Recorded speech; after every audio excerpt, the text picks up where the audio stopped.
Welcome to this explainer on the architectural foundations of research design. Research design is the master blueprint that transforms random reading into a rigorous, valid study. Okay, let's dive into this. Today, we'll be covering defining research design, the 4 components of design, the 11 research steps, features of good design, and we'll wrap things up with a structured course recap. Section 1. Defining research design. Think of this like a master architect's plan that absolutely must be decided before a single brick is laid. To truly grasp this, we need to look at how the leading scholars define it, starting with Kurlinger. He defines research design as, quote, the plan, structure, and strategy of investigation, conceived to obtain answers to research questions while controlling error. Okay, in plain English, you are creating a deliberate, forward-looking strategy designed specifically to stop mistakes and biases before they even happen.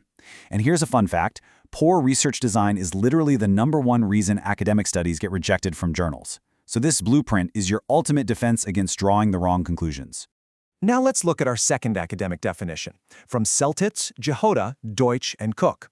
They define research design as the arrangement of conditions for collecting and analyzing data in a way that combines relevance to the research purpose with economy of procedure.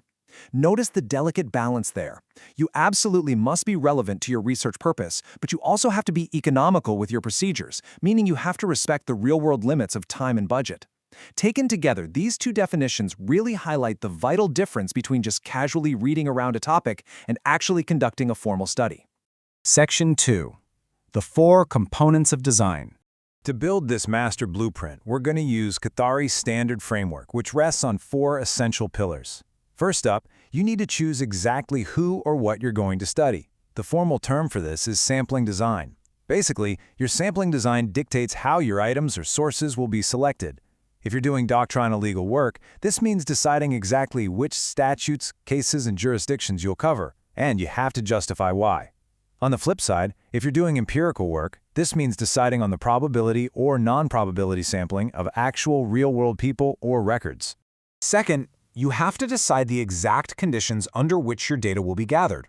The formal term here is observational design. This could take the form of a comparative statutory analysis, a case law survey, structured interviews, or questionnaires. And it is incredibly crucial to understand that even pure traditional doctrinal legal research still requires an observational design. You still have to deliberately decide how those specific cases and statutes will be analyzed and compared. Third, you need to figure out the math behind your study.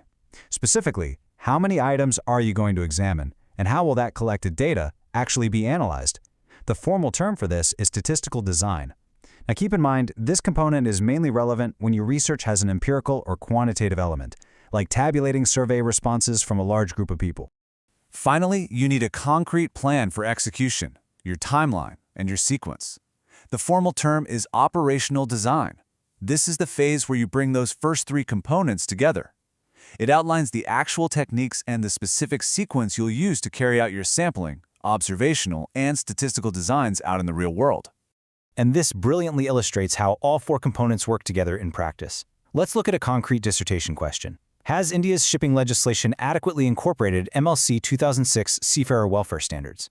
In this matrix, for our observational design, which is how we gather data, we create a comparative textual matrix mapping the MLC 2006 articles against Indian statutory provisions. For our sampling design, who we study, we decide to interview stakeholders, specifically selecting DG shipping officials and seafarers, and we decide exactly how many to interview.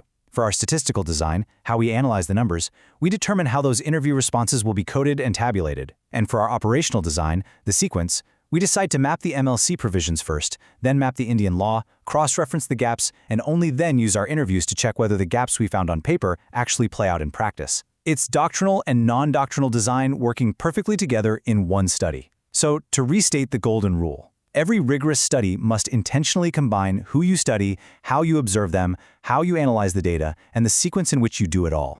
Section 3. The 11 research steps.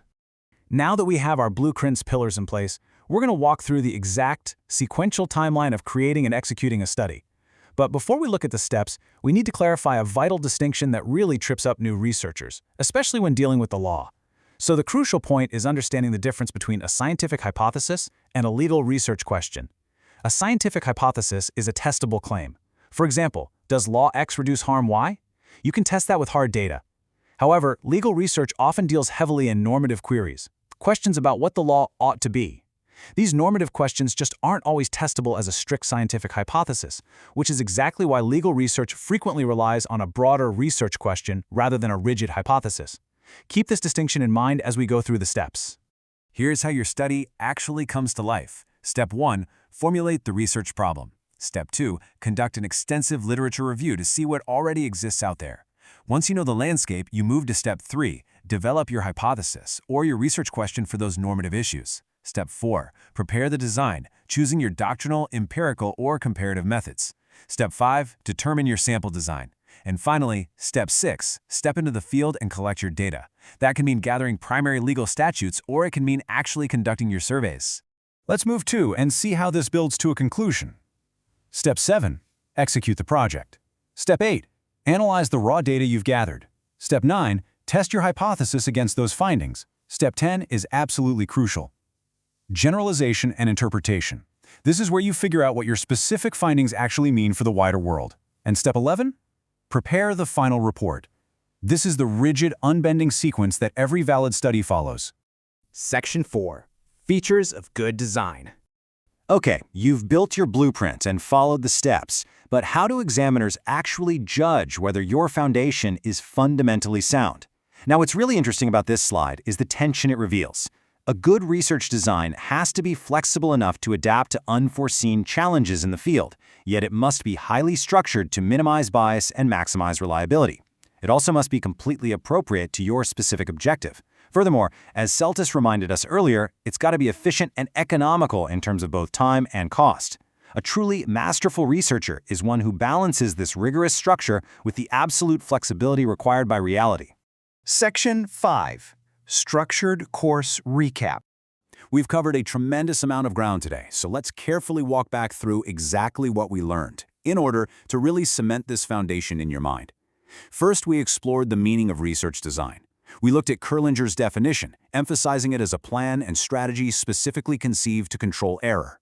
We then looked at Celtis's definition, highlighting that delicate balance between relevance to the purpose and economy of procedure. Next, we broke down Qatari's 4 components of design: sampling design, who or what you study; observational design, the conditions of your data gathering; statistical design, how your data is analyzed; and operational design, the sequence and execution of it all. We then examined a vital nuance, the difference between a testable scientific hypothesis and a normative legal research question about what the law ought to be. And finally, we traced the 11 research steps, from formulating your initial problem all the way through to preparing your final report. I want to leave you with one final thought to ponder.